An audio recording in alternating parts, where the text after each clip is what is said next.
Seigneur. Nous croyons vraiment que tu es tout pour nous parce que tu as tout donné. Merci, Seigneur, parce que tu nous guéris. Et même si nous ne sommes pas malades physiquement, nous savons que tu nous guéris du péché.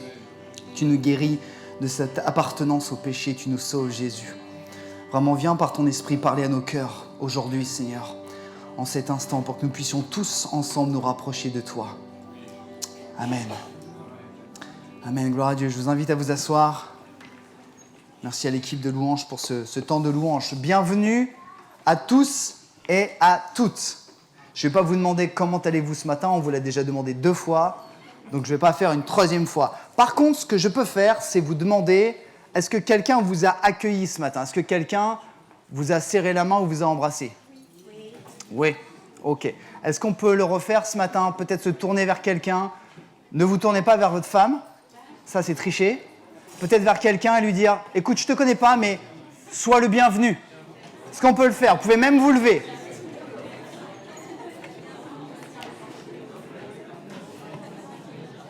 Voilà, n'hésitez pas. Voilà. C'est important que chacun se sente. Soyez les bienvenus. On devrait peut-être apprendre à dire bienvenue en plusieurs langues parce qu'on a la chance d'être une assemblée multiculturelle. On a des Brésiliens, on a des Congolais, on a on a des Italiens, on a des gens du 27. Il y a une langue dans le 27. Il y a une langue. Et des Portugais. Excuse-moi, José. Le plus grand pays du monde après l'Italie. C'est vraiment important qu'on puisse se sentir accueilli parce qu'on a parlé ce matin de la communion, on a parlé de Jésus. Et vous savez ce qui résume vraiment Jésus-Christ ? Ce n'est pas une religion, c'est l'amour. Mais ce n'est pas l'amour intéressé, c'est l'amour désintéressé. C'est donner sans rien attendre en retour. Et ça, on sait que humainement, c'est très difficile à faire. C'est pour ça qu'on a besoin de l'aide de Dieu. Sans plus tarder, je voudrais partager avec vous ce que le Saint-Esprit a mis sur mon cœur cette semaine. Et Dieu fait bien les choses, Dieu dirige bien les choses parce que tout ce qui a été dit ce matin, même pendant la Sainte Seine, va préparer ce temps. Le titre du message que je voudrais partager avec vous ce matin, c'est « Redéfinir l'importance de l'Église de Jésus ». J'ai vraiment eu à cœur de prêcher sur l'Église. Qu'est-ce que l'Église ? J'ai une question à nous poser ce matin, parce que je vous la pose, mais je me la pose en premier, bien évidemment. Ce matin, est-ce que nous sommes à l'Église ou nous sommes avec l'Église ? Ce matin, es-tu venu à l'Église ou es-tu venu à un rassemblement de l'Église ? On ne va pas pinailler sur les mots, mais vous savez, souvent les mots, ils en disent long sur ce qu'on pense. Et c'est important de prendre conscience que notre foi se vit non seulement au niveau individuel. Personne ne peut se convertir pour toi, personne ne peut croire en Jésus pour toi, c'est uniquement toi. On est d'accord ? C'est individuel. Mais il n'y a pas que l'individuel, il y a également le collectif. Et le collectif, c'est l'Église, et on a besoin des deux, 50-50, pour une vie spirituelle épanouie. Et l'Église, la notion d'Église est bien plus importante qu'elle n'y paraît. On voudrait lire un texte dans la Bible. Vous allez pouvoir suivre sur l'écran si vous n'avez pas de Bible. Et si vous venez peut-être pour la première fois, vous n'avez pas de Bible, on serait heureux de vous en offrir une. N'hésitez pas à aller à l'espace d'accueil à la fin de cette rencontre. On va lire dans l'évangile de Matthieu. Matthieu, ça se situe dans le Nouveau Testament, premier livre, chapitre 18, verset 15. Je donne un peu le contexte. Jésus a choisi ses disciples, ils étaient au nombre de 12. Et il les enseigne parce que ses disciples étaient juifs et ils avaient déjà appris, à travers la loi de Moïse, à vivre leur foi envers Dieu. Il y avait tout plein de commandements, des choses. Jésus arrive en disant qu'il est le Fils de Dieu. Il a beaucoup été critiqué pour ça. Et il leur apprend une nouvelle façon de vivre leur relation avec Dieu. On en a parlé il y a quelques semaines sur le « vous avez appris qu'il a été dit, mais moi je vous dis de faire ça ». Et donc Jésus est en train de les enseigner. Voilà ce qu'il dit à ses disciples. Le texte est assez long, mais c'est important qu'on puisse lire la totalité. Si ton frère, donc pas un frère de sang, un frère spirituel dans l'Église, ton frère ou ta sœur, bien sûr, s'est rendu coupable à ton égard, va le trouver et convainc-le de sa faute, mais que cela se passe en tête à tête. Déjà, c'est un premier enseignement. Quand quelqu'un t'a blessé, va pas le dire à quelqu'un d'autre, va le dire à la personne concernée. Ça évitera de critiquer et de mettre des commérages. On reçoit tous ça. Amen, on est d'accord avec ça. C'est tellement, tellement humain, tellement français de dire « Oh, il m'a... » S'il t'écoute, tu auras gagné ton frère ou ta sœur. Amen. Ah, s'il ne t'écoute pas, reviens le voir en prenant avec toi une ou deux autres personnes, du renfort quelque part, pour que tout ce qui sera dit soit appuyé sur les déclarations de 2 ou 3 témoins. Verset 17. S'ils refusent de les écouter, ces 3 personnes, ou ces 2-3 personnes plus toi, dis-le à l'église. Donc, le dis pas à un bâtiment. Dis-le à l'église, c'est-à-dire l'ensemble des gens de l'assemblée, les gens du corps de Christ. S'il refuse aussi d'écouter l'église, il est borné, hein, cette personne est vraiment bornée. Peut-être française. Mets-le sur le même plan que les païens et les collecteurs d'impôts. Ça veut dire quoi ? C'est-à-dire que si quelqu'un refuse de se repentir parce qu'il a blessé quelqu'un, qui refuse quand la personne va le voir, qui refuse quand 2 autres personnes viennent le voir, qui refuse quand l'église ensemble vient le voir sans le juger mais dire « écoute, tu as fait du tort », bah, ça veut dire que cette personne, en fait, elle ne fait pas partie de l'église parce qu'elle refuse de se repentir. Donc c'est la raison pour laquelle Jésus dit « mets-le sur le même plan que les païens ». Les païens, c'est ceux qui ne connaissent pas Jésus, ou les collecteurs d'impôts. Ça veut dire quoi ? Déjà, ils avaient des problèmes avec les impôts à cette époque-là déjà. Oui, ça date pas de... Juste pour le contexte, il fallait savoir que les collecteurs d'impôts, c'était souvent des juifs qui avaient décidé de collaborer avec les Romains. Et des collabos, avec 2 L. Donc en fait, les païens ou les collecteurs d'impôts, c'était des gens qui étaient méprisés. Donc quelqu'un qui refuse de se repentir, l'Église doit le considérer comme quelqu'un qui n'est pas converti à Christ. Vraiment, je vous l'assure, tous ceux que vous, il parle des gens, des chrétiens de l'Église, tous ceux que vous exclurez, j'ai perdu ma ligne, aidez-moi, sur la terre, auront été exclus aux yeux de Dieu, et tous ceux que vous accueillerez sur la terre auront été accueillis aux yeux de Dieu.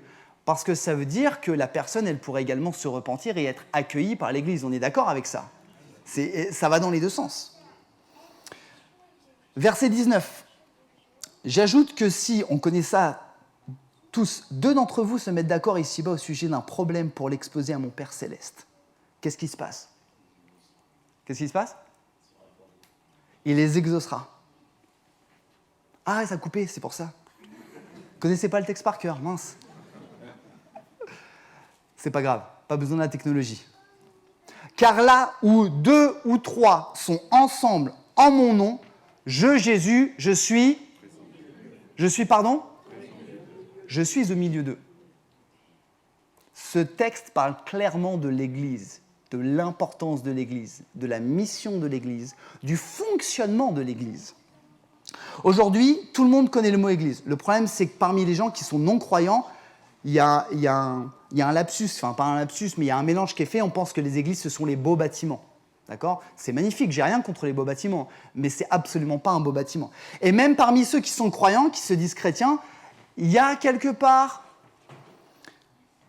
un manque de valeur du mot église dans leur vie. Le mot église reste un concept, une idée idéale, mais on ne vit pas vraiment. Vous savez, c'est un peu comme la vie du Saint-Esprit. Nous, chrétiens, on connaît le Saint-Esprit. Oui, les dons du Saint-Esprit, je connais. J'en ai entendu parler, j'ai lu ma Bible, j'ai entendu des prédications. Est-ce que je les vis dans ma vie ? Non. Vous savez, ça reste une idée très loin. C'est un peu comme l'Église. Premier point, que vous pouvez très bien voir derrière moi. Voyez par la foi un petit peu là. Est-ce que vous voyez ? L'Église, c'est quoi ?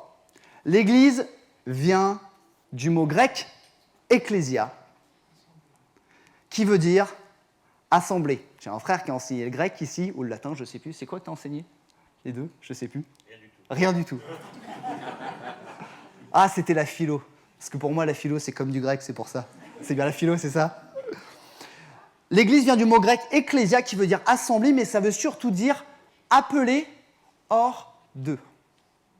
Donc, les hommes et les femmes qui font partie de l'Église sont des hommes et des femmes qui ont été appelés hors d'eux. Hors de quoi ? Ce sont des hommes et des femmes qui ont été appelés hors du péché, hors du monde, à l'extérieur du monde. Vous saisissez ? Ça veut dire que c'est ceux et celles qui ont accepté de se couper du péché et du monde. Pas de vivre dans une secte, hein, mais de se couper de l'attrait du monde. Et il y a une vérité qui nous fait mal ce matin, que je dois dire, que vraiment le Seigneur met sur mon cœur. Ce n'est pas parce que tu viens le dimanche à l'église que tu fais partie de l'église. Ce n'est pas parce que tu viens tous les dimanches à l'église que tu fais forcément partie de l'église. Tu fais partie de l'église uniquement si tu fais la volonté de Dieu. Jésus le dit lui-même. Dans Matthieu 12, je vais vous le lire. Vous connaissez pour certains ce texte. Il y a des gens qui viennent voir Jésus. Vous vous rappelez de la mère terrestre de Jésus qui s'appelle ? Il y en a qui lisent la Bible ici ? Marie, merci. Marie. Elle le cherche avec ses frères et ses sœurs. Donc les gens viennent voir Jésus, il est en train de prêcher. Ils disent Maître, parce qu'on l'appelait maître à l'époque, ta mère, tes frères et tes sœurs te cherchent. Jésus répond à ces gens. Il est en train de leur parler. Jésus montre du bout des doigts les gens qui l'écoutaient. Et il dit ceci, Matthieu 12, 50. « Car quiconque fait la volonté de mon Père qui est dans les cieux, celui-là est mon frère, celle-là est ma sœur, celle-là est ma mère. » Jésus est en train de dire, ok, mais ma famille terrestre me cherche, mais ma vraie famille spirituelle, c'est celui ou celle qui fait la volonté de Dieu. Et pardonnez-moi de vous dire des propos aussi durs, mais si tu ne fais pas la volonté de Dieu, tu ne fais pas partie de l'église. Tu peux venir toute ta vie le dimanche matin au VF, on sera super heureux de te voir, partager un café et prier ensemble. Mais si tu ne fais pas la volonté de Dieu, si tu pèches, parce qu'on sait tous que pécher, ça veut dire louper la voie, louper la volonté de Dieu, ça ne veut pas simplement dire faire quelque chose de pas bien, c'est louper la volonté de Dieu, et ben tu ne fais pas partie de l'église. L'église, c'est l'église de Jésus. C'est dommage que ça ne marche pas parce que j'ai mis un grand 2. Ça arrive ? Super. On a un vidéoprojecteur au fioul, donc c'est le temps que ça... C'est l'église de Jésus, on est d'accord ? Amen ? C'est pas l'église de Mathias et Isabelle Joutet ou William Joutet. Vous êtes d'accord ? Ok ? Il y a des années, au XXe siècle, on appelait les églises par les pasteurs. Hein ? L'église Joutet, l'église Zagario, l'église Copain, l'église... Erreur ! Erreur ! C'est l'église de Jésus. Amen. Elle est créée par Jésus, il en a choisi 12 au départ. Puis après, aujourd'hui, on est des milliards, gloire à Dieu.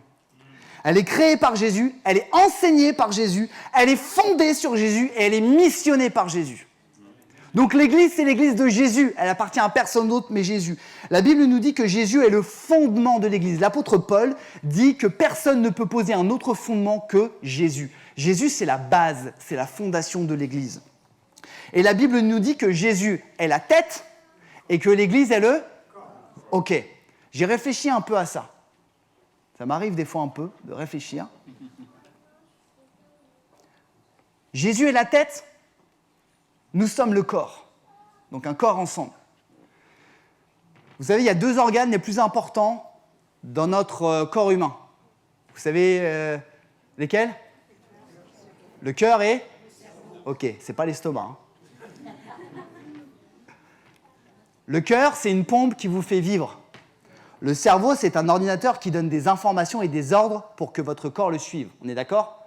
Parfois, il y a des accidents dramatiques où les gens deviennent tétraplégiques. Ils ont une lésion au niveau de la moelle épinière. Ça veut dire qu'il n'y a plus de communication entre la tête et le corps.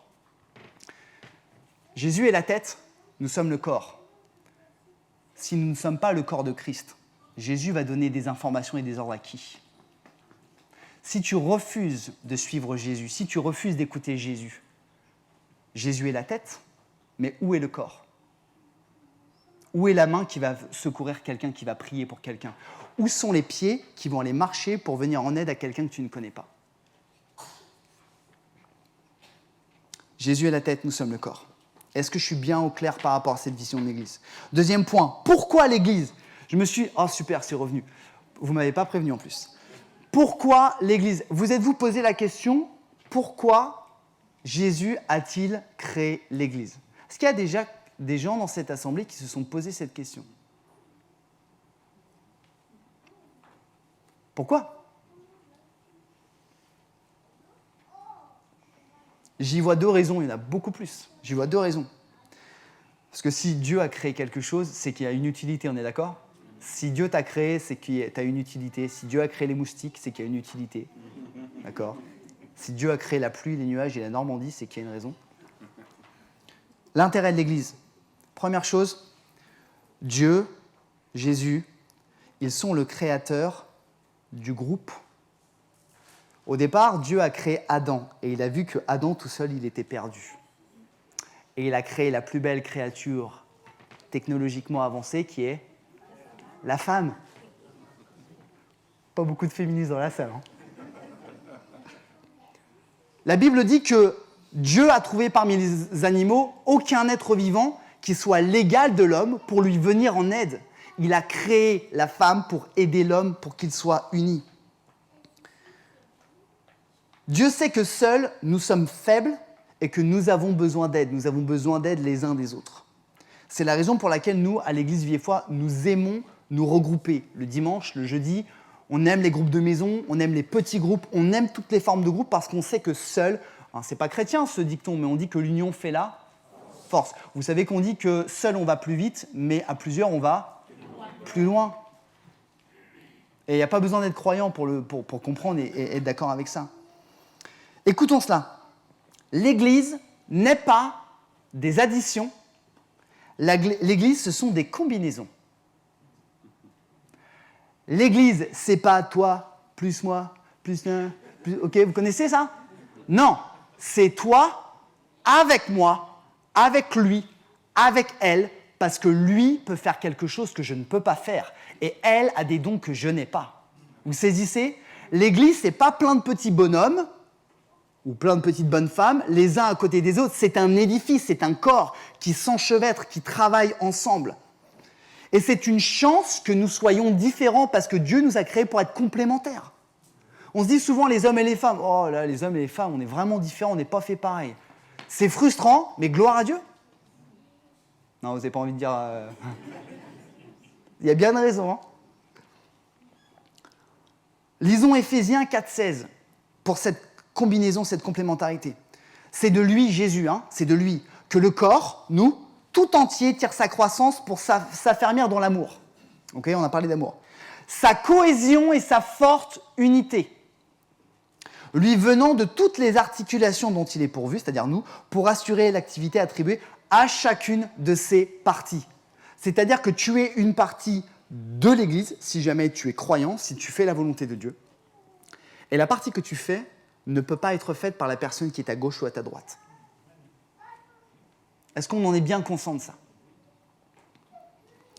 L'Église est faite d'hommes et de femmes complètement différents et qui doivent garder leurs différences pour être complémentaires. On est en fait à contre-courant du monde. Le monde, il veut que dans la mode, dans les attentes, on vise tous les mêmes choses. Je ne sais pas si vous avez remarqué, il y a des modes. Les jeunes, ils ont tous les mêmes baskets. Vous avez vu ça? Les trentenaires, ils ont tous la même façon de s'habiller. Les quarantenaires, ils ont... Et le monde, il veut qu'on se norme à des choses. Mais ce n'est pas l'Église. Regardez les disciples, comment ils étaient différents. On avait l'apôtre Jean qui était doux, et on avait l'apôtre Pierre qui était... choisissez le qualificatif que vous voulez. Entier. C'est trop soft pour Pierre, ça. Première raison. Pourquoi l'Église? Parce que seuls nous sommes faibles et nous avons besoin de nous combiner avec d'autres personnes pour vivre notre foi. Deuxième raison qui est tellement importante, Dieu avait prévu un après la venue de Jésus-Christ. Dieu a prévu un après la venue de Jésus. Ça ne veut pas dire que Jésus n'a pas tout accompli. Jésus a tout accompli, Satan a perdu, la victoire sur le péché est obtenue. Vous êtes au clair avec ça? Amen. Sauf que Jésus nous a laissé des devoirs. C'est la rentrée scolaire demain. Jésus nous a laissé un travail à faire. C'est la raison pour laquelle il a donné une mission à ses disciples. Il n'a pas dit « je m'en vais auprès de mon Père, attendez que je revienne sagement ». Il a dit « allez par tout le monde, faites des nations des disciples et apprenez-leur, aimez-les, apprenez-leur à obéir au commandement de mon Père ». Donc Dieu a une église parce qu'il a du travail à faire, il a un chantier. Imaginons, je pensais ce matin en relisant ce message, imaginons une maison avec les fondations. Vous savez, la fondation, on appelle ça une semelle, il y a du béton, ok? Nous, on croit que Jésus, il a fait la maison et puis que placo, tout est fait, les luminaires sont... Non. La Bible, elle nous dit que Jésus, lui, il a fait la fondation, il a coulé la semelle, il a bien laissé sécher, référence à mon frère qui est maçon, D'accord? Il y a tous mes frères et sœurs qui bricolent un peu. Et Jésus a tout acheté. Agglo, ciment, moquette, plainte, cuisine, tiroir de cuisine, catalogue Ikea, il a tout acheté. Par contre, il a dit, maintenant, toi, tu construis la maison. Toi, tu fais avancer le royaume de Dieu. Toi, tu construis. Sur la fondation qu'est Jésus. Et nous, bien souvent, on se dit, ah, mais Seigneur, tu fais. Ben non, non. Jésus, il a déjà fait. Maintenant, c'est à nous de faire. Troisième point. Et dernier point. Vous êtes toujours avec moi? Réveille ton voisin ou ta voisine s'il dort, tranquillement, sans lui faire peur. Très important, quelle est réellement la place de l'Église dans ma vie? Cette Église dont nous avons parlé, quelle est sa place dans ma vie? Est-ce que je vis vraiment l'Église telle que Jésus-Christ l'a créée et la veut? J'ai pensé à ceci, nous travaillons tous les jours pour subvenir à nos besoins matériels et pour manger. On est d'accord? Est-ce qu'il y a des gens qui travaillent dans cette salle pour manger et vivre? D'accord? Les autres doivent vivre d'amour et d'eau fraîche, c'est super. Donnez-moi la recette, ça m'intéresse. Ok, on travaille tous les jours parce qu'on doit travailler pour subvenir à nos besoins matériels et à ceux de notre famille. Peut-être que nous devrions certainement vivre l'Église tous les jours pour subvenir à nos besoins spirituels. On travaille tous les jours pour le matériel. Est-ce qu'on ne devrait pas vivre l'Église tous les jours pour les besoins spirituels? Alors certains se disent, mais Mathias, on ne peut pas se réunir tous les jours. Peut-être que si, et vivre l'Église tous les jours, ça ne veut pas dire aller à Amfreville-la-Mivoie tous les jours. Lisons un texte ensemble, Actes 2, 46-47. Tous les jours, d'un commun accord, ils se retrouvaient dans la cour du temple. À l'époque, il y avait des temples. Ils rompaient le pain dans les maisons, ils prenaient la Sainte Seine, comme nous ce matin, et prenaient leur repas dans la joie avec simplicité de cœur. Ils louaient Dieu, et le peuple tout entier leur était favorable. Il parlait des disciples. Le Seigneur ajoutait chaque jour à leur communauté ceux qu'il sauvait. C'est-à-dire que les disciples, les premiers disciples de Jésus, en fait, ils avaient besoin de vivre l'Église tous les jours. Tous les jours. Je ne suis pas en train de dire qu'on doit quitter notre travail. Je suis en train juste de nous dire, certains d'entre nous, on vit l'Église une fois par semaine, 2 fois par semaine, 1 fois par mois, 2 fois. Est-ce que c'est assez? Je ne parle pas de la partie individuelle de ta vie avec Jésus. Je parle de ta partie collective, ta façon de grandir. Jésus a créé et vient chercher une Église qui a 3 caractéristiques. Il vient chercher une Église, donc un corps, un groupe de personnes, le plus grand possible nous espérons, une Église qui est pure et qui est sans tache. C'est-à-dire une Église qui obéit à la parole de Dieu. Est-ce que tu fais partie de cette Église-là? Clairement, si tu fais ce que tu veux de ta vie, malheureusement, tu ne fais pas partie de cette Église qui est pure et sans tache. Ça ne veut pas dire qu'on est des hommes parfaits ou des femmes parfaites, mais c'est-à-dire que nous voulons progresser et que nous sommes purs et sans tache. Deuxième caractéristique, Jésus vient chercher une Église qui est puissante et victorieuse. Merci pour les 2 amen. Puissante et victorieuse. La plus grande victoire de tous les temps, chers amis, la plus grande victoire de tous les temps, la plus grande victoire de tous les temps, elle s'est passée à Golgotha. Elle a eu lieu, personne ne voyait, mais je pense que dans les mondes célestes, ça a dû être terrible. La plus grande victoire de tous les temps, elle a eu lieu à la croix, quand Jésus est mort. Et quand Satan a perdu. C'est la plus grande victoire de tous les temps. Et cette victoire, Jésus, il me la donne, il te la donne. Mais est-ce que tu es dans cet état d'esprit ou est-ce que tu passes ta vie à pleurnicher parce que c'est dur le travail, parce que c'est dur les relations avec ta famille, c'est dur les enfants? On vit tous la même chose. Mais à un moment donné, Jésus il nous a demandé d'être victorieux.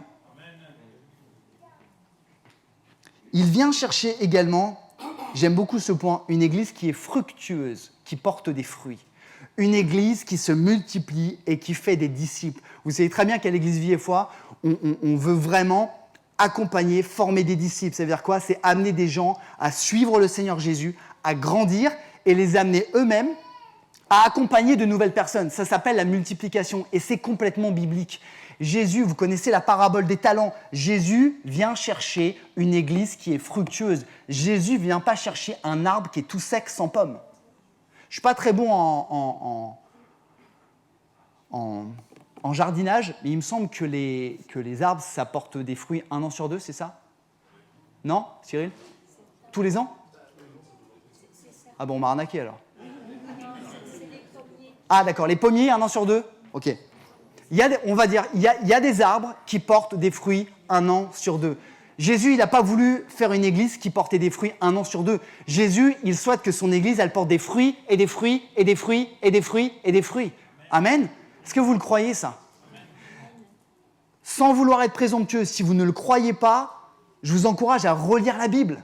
Relisez la Bible et la mission. Jésus a dit « Allez par tout le monde et faites des nations des disciples. Ne forcez pas les gens. Si les gens ne veulent pas, on ne va pas les forcer. » Mais on témoigne, on partage, et les gens qui veulent suivre Jésus, on les accompagne.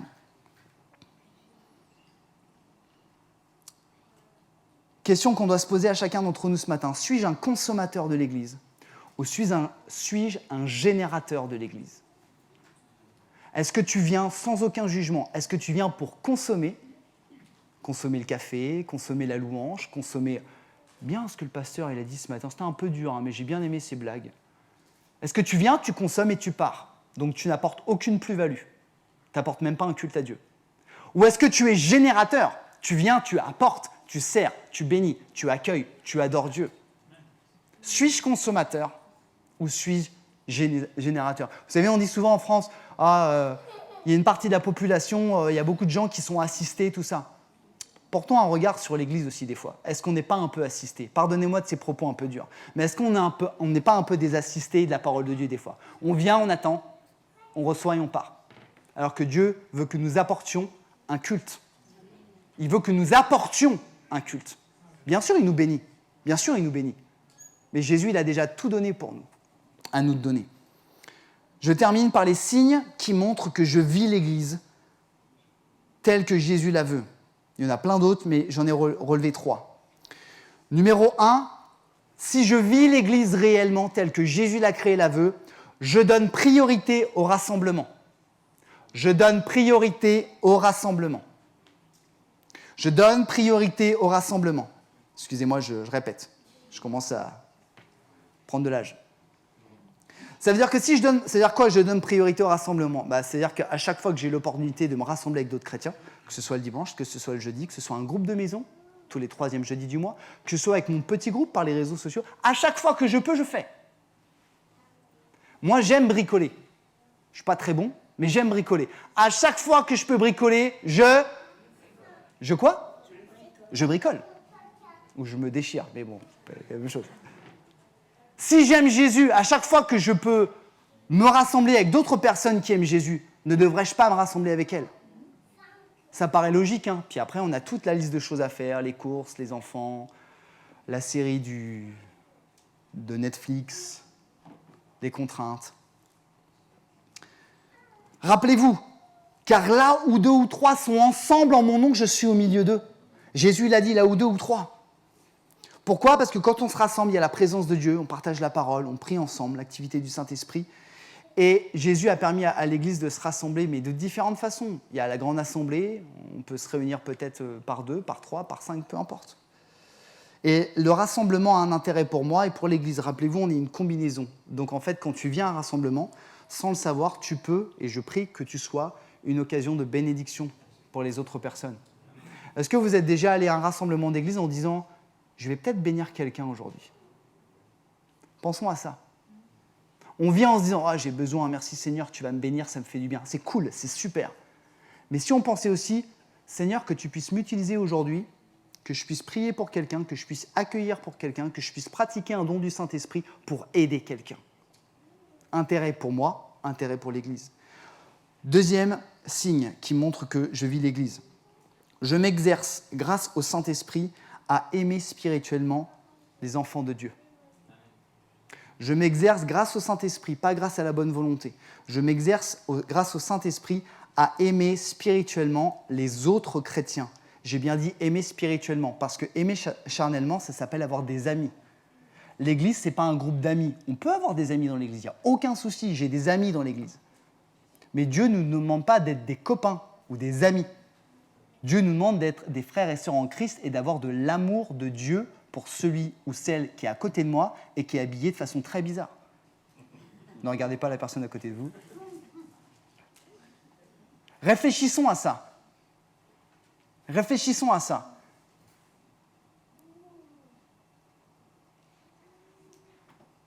La première façon d'aimer, je trouve, c'est d'accueillir. Jésus a accueilli les prostituées, les pharisiens, les collecteurs d'impôts. Et à l'église Vieux-Foy, je bénis parce que je pense qu'on peut dire qu'on est une église accueillante. On peut se le dire ? Bon, on est entre nous, on se fait des... Hein. C'est bon ? On est accueillant. Allez, hop, c'est vendu. Mais pas assez, en fait. Pas assez parce que, vous savez, en tant que pasteur, des fois, j'observe, et c'est complètement humain, 90% des gens, et j'en fais parfois partie, qui franchissent cette porte-là, ils vont d'abord voir les gens qu'ils connaissent. Ils vont d'abord voir leurs amis. Ils vont d'abord voir les gens de leur petit groupe ou de leur groupe de maison. Et quand il y a quelqu'un qui vient pour la première fois à l'église, l'équipe pastorale, 2-3 personnes, et basta. Est-ce que c'est normal ? Je ne juge personne, je me mets en premier. Ne pas aimer charnellement, aimer spirituellement, c'est-à-dire avoir le cœur de Jésus. Si je vois mon frère Fagner, j'ai trop envie de lui parler, c'est mon prof de portugais, Fagner. J'ai trop envie de voir, j'ai trop envie de parler avec lui. Mais est-ce que c'est la chair ou est-ce que l'esprit ne peut pas me pousser vers un homme ou une femme qui vient pour la première fois ou qui est dans le désarroi total ? Mon frère Fagner, il peut attendre. Et mon cours de brésilien aussi. Pensons à ça, on est une église accueillante. La prochaine fois que tu verras quelqu'un, ne vous sentez pas forcé surtout. C'est bien d'aller vers les frères et sœurs, c'est super. Mais Jésus, vers qui il est allé ? Il est allé vers les pharisiens, Jésus ? Non, il est allé vers la femme adultère. Enfin, c'est elle qui est venue à lui. Il est allé vers Zachée, je crois, c'est ça ? Jésus est allé vers Zachée. Est-ce que les gens là, il était dans quelle bourgade Zachée ? Je ne me rappelle plus. Bref, de sa bourgade. Les gens de Zachée, ils ne sont pas allés le voir. Mais Jésus, il est allé le voir. Pensons à ça. Dernier point. Donc, je donne priorité au rassemblement. Je m'exerce grâce au Saint-Esprit à aimer spirituellement les gens. Et enfin, j'utilise mes talents pour la croissance du corps, pour la croissance de l'Église. J'utilise mes talents. Je voudrais nous dire à tous que nous avons au moins un talent, voire plus. Est-ce que vous le croyez ? Et ce talent, Dieu peut l'utiliser. Et ce n'est pas parce que ce talent n'est pas spirituel que Dieu ne va pas le tourner en un talent spirituel. Ton talent, c'est d'enfiler des perles. Ton talent, c'est de faire des peintures. Ton talent, c'est de graffer. Ton talent, c'est de danser. Si tu mets ce talent au service de Dieu, il va l'utiliser pour sa gloire. Vous le croyez ? Il ne suffit pas de chanter, prêcher, accueillir, préparer la Sainte Seine. Le talent, c'est les dons que Dieu t'a donnés. Tu es bon dans le business ? T'es bon dans le business ? Dieu va l'utiliser. Tu es bon dans ton travail ? Dieu va l'utiliser. Mais il faut vouloir mettre ton talent au service de son royaume.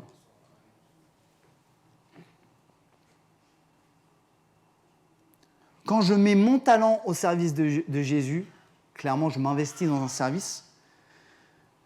Je comprends que Jésus m'a tout donné et qu'il est temps que je lui redonne. Je lui redonne. On ne parle pas d'argent, là. On parle de ce que tu sais faire de mieux. Et à un moment donné, chacun d'entre nous, on doit se poser la question, quels sont mes talents ? Et est-ce que je les mets vraiment au service de Jésus ? Est-ce que je les mets vraiment au service de Jésus ? Il faut savoir que dans notre assemblée, à EVF, on est une centaine d'adultes. Merci Seigneur. Environ 50% de ces adultes sont investis dans un service. C'est très encourageant. Pour moi, pasteur, ce n'est pas assez. Parce que quand j'aime Jésus, je veux le servir. Et le servir, ce n'est pas venir à l'église. Alors, ça ne veut pas dire que tu vas utiliser ton talent le dimanche matin à 11h34. Mais si tu décides de mettre ton talent, alors Dieu va t'utiliser pour l'avancement du royaume et pour l'accroissement de l'église. Parce que l'utilisation de ton talent va bénir des gens et va aider à ce que le message de l'évangile, l'espérance de Jésus, elle soit proclamée et que de nombreuses personnes viennent. Je voudrais conclure. Je n'ai pas marqué de conclusion parce que je pense que le Saint-Esprit doit vraiment nous guider ce matin. On est dans un monde, on le sait, on le dit souvent, qui ne va pas bien. On est dans un monde qui qui est décadent, on est dans un monde de division, et l'Église de Jésus, plus que jamais, elle a besoin d'être forte. Vous êtes d'accord avec moi ? Mais seul, tu ne seras pas fort. Alors l'Église ne remplacera jamais ta partie intime avec Jésus. Hein. Tu peux vivre tout ce que tu veux à l'Église. Si à la maison, il n'y a rien avec Jésus, j'ai bien dit que c'était un équilibre. Mais aujourd'hui, on est trop dans la superficialité, on est trop dans la fréquentation de l'Église comme un club. On est « Ah, mais c'est bien !» Et moi, je parle pour l'Église Vie et Foi. Merci Seigneur pour tous les gens qui s'investissent. Mais à un moment donné, le Seigneur Jésus nous a dit « Moi, j'ai donné ma vie pour toi. Est-ce que tu es prêt à donner ta vie pour moi ?» Si tu donnes ta vie pour Jésus, tu donnes aussi ta vie pour son Église. Et vous savez, il n'y a même pas besoin de vous dire tous les besoins que nous avons ici. Dans les clubs d'enfants, dans la louange, dans l'accueil, dans les travaux, dans le nettoyage des toilettes. Nous avons tellement de besoins. Il y a tellement de postes à pourvoir. Mais ces postes sont à pourvoir uniquement pour ceux et celles qui veulent servir le Seigneur. Je prie vraiment que le Seigneur parle à nos cœurs. Parce qu'aujourd'hui, plus que jamais, l'Église, elle a besoin d'être conquérante et d'être puissante. Et on n'arrivera jamais à être conquérant et puissant et à sauver des âmes et à toucher des vies si jamais on est 1 plus 1 plus 1 plus 1 plus 1. Le Seigneur, il nous a appelés à être des combinaisons, à être ensemble et de nous aimer les uns les autres. Je voudrais qu'on puisse prier ensemble, qu'on puisse se recueillir.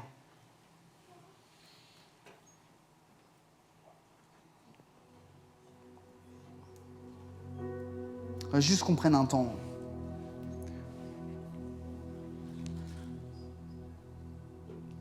Juste un temps de réflexion, un temps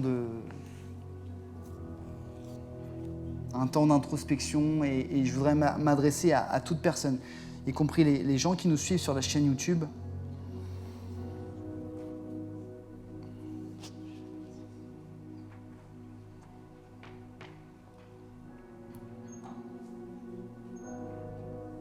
Si ce matin, tu ne fais pas partie de l'Église, tu sais clairement que tu ne fais pas partie de l'Église, je ne veux mettre aucune pression sur toi, mais je veux simplement te dire de la part de Jésus, de la part du Saint-Esprit, que Jésus, il est mort pour toi sur la croix. Que Jésus, il t'appelle, que le sang de Jésus a coulé pour toi aussi. Et que Jésus t'appelle avec amour. Il ne te forcera jamais, mais il t'appelle avec amour. Et c'est peut-être une occasion, c'est peut-être la seule, ce sera peut-être une parmi de nombreuses, où Jésus te donne l'opportunité de dire « Oui Jésus, je crois à ton sacrifice, je crois que tu m'aimes. Et je veux faire partie de ton Église. Alors aujourd'hui, dans mon cœur, même si je ne te connais pas Jésus, je décide de faire partie de cette Église dont Mathias a parlé. » Il y a peut-être un deuxième type de personne ce matin. C'est tu fais partie de l'Église et peut-être que le Saint-Esprit, je prie à parler à ton cœur ce matin en disant « Mais en fait, finalement, l'Église, je ne la vis pas vraiment. C'est un peu superficiel ce que je fais. Je ne vis pas toutes les bénédictions que Dieu veut me donner à travers ça. » Le Seigneur ne nous juge pas ce matin, mais il nous appelle avec amour. Il nous appelle à nous engager. Il nous appelle à nous réengager. Il nous appelle à avancer. Il nous appelle à arrêter d'hésiter. Il nous appelle à arrêter d'avoir peur. On ne voit pas Jésus, mais il est vivant. On ne le voit pas, mais il est vraiment présent parmi nous.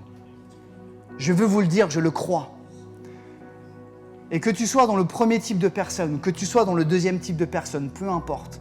Si vraiment tu prends une décision dans ton cœur ce matin, alors qu'on est en train de prier tous ensemble dans un temps de recueillement, en signe d'engagement personnel envers Dieu, je voudrais t'inviter à te lever à ta place, sans regarder à droite, sans regarder à gauche.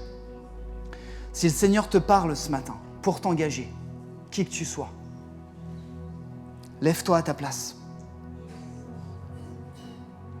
Lève-toi à ta place et juste commence à parler à Dieu dans ton cœur.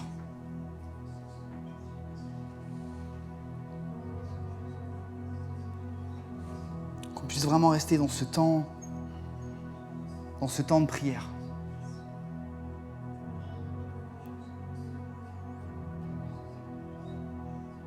Je sais que le Seigneur appelle des personnes ce matin.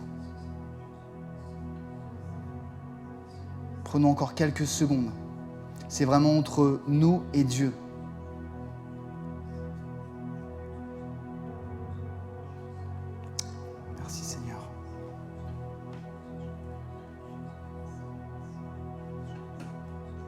Prenons encore quelques secondes. Si tu hésites, c'est que tu luttes. Et si tu luttes, c'est une bonne chose.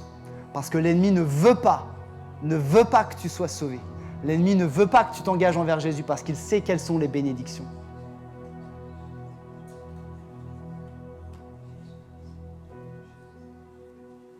Seigneur, dirige toutes choses.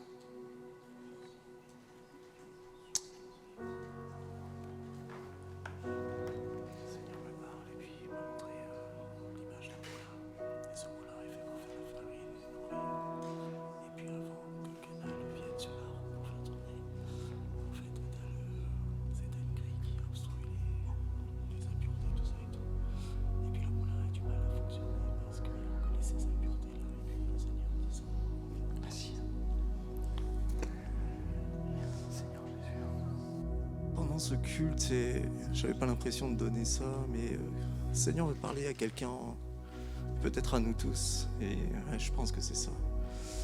Et le Seigneur me donne l'image, vous savez, d'un moulin. Et ce moulin, pour qu'il puisse fonctionner, il a besoin d'une eau pour faire tourner la roue. Et le Seigneur dit, t'as envie de nourrir, t'as envie d'apporter, t'as envie vraiment de distribuer autour de toi, mais ton moulin fonctionne mal.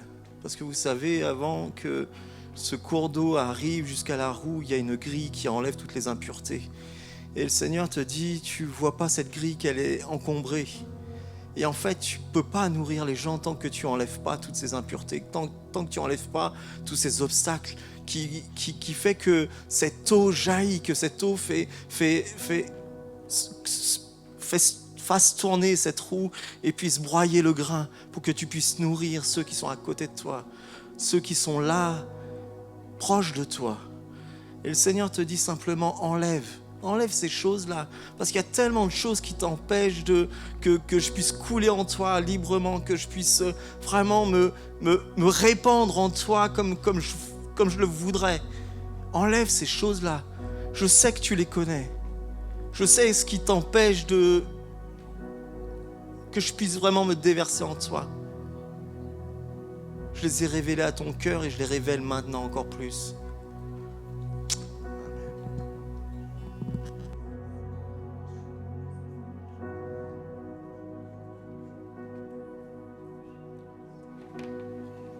Prenons encore quelques secondes.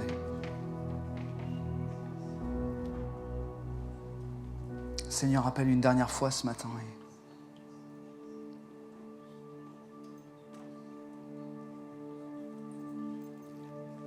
Conduis-nous, Seigneur.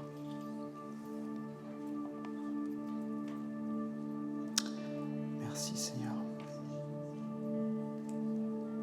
J'aurais prié, Seigneur. Merci pour ta présence, merci pour ta parole, merci pour ce qu'est l'Église. Merci Seigneur Jésus parce que tu es un Dieu qui ne nous juge pas et qui nous aime d'un amour qu'on ne peut pas imaginer. Et je te prie pour les hommes et les femmes qui ont eu le courage de se lever. Je te prie peut-être aussi pour ceux qui ont hésité. Je te prie de les bénir. Seigneur Jésus, que cet engagement, le fait qu'ils se soient levés, soit le signe d'une transformation dans leur vie. Pas une transformation intellectuelle, mais une transformation spirituelle. Que toi, Jésus, tu apportes maintenant. Qu'ils puissent entendre ta voix dans leur cœur, dans leurs pensées. Qu'ils puissent avoir cette paix. Seigneur, c'est toi qui nous transformes, c'est toi qui nous changes. C'est toi qui fais de nous des créatures merveilleuses. Et je te prie vraiment que tu puisses te révéler à nous tous. Je prie tout cela dans le nom de Jésus, notre Sauveur. Amen. Amen. Je vous invite à vous asseoir. Merci pour votre écoute. Si ce matin, vous vous êtes levé pour la première fois pour juste accepter Jésus dans votre vie, je peux vous dire que c'est le meilleur choix que vous ayez jamais fait. Je vous le dis en connaissance de cause. C'est le meilleur. Et à la fin de ce culte, il y aura l'équipe pastorale qui sera là au fond. Et si vous voulez un petit peu plus loin et que vous voulez qu'on prie avec vous, un homme, une femme qui prie avec vous, juste pour recevoir Jésus. Vous l'avez déjà fait, mais on veut juste prier avec vous. N'hésitez pas, n'ayez pas peur, on se tiendra dans la liberté, au fond, à l'espace d'accueil à la fin de ce culte. Merci à tous que Dieu vous bénisse.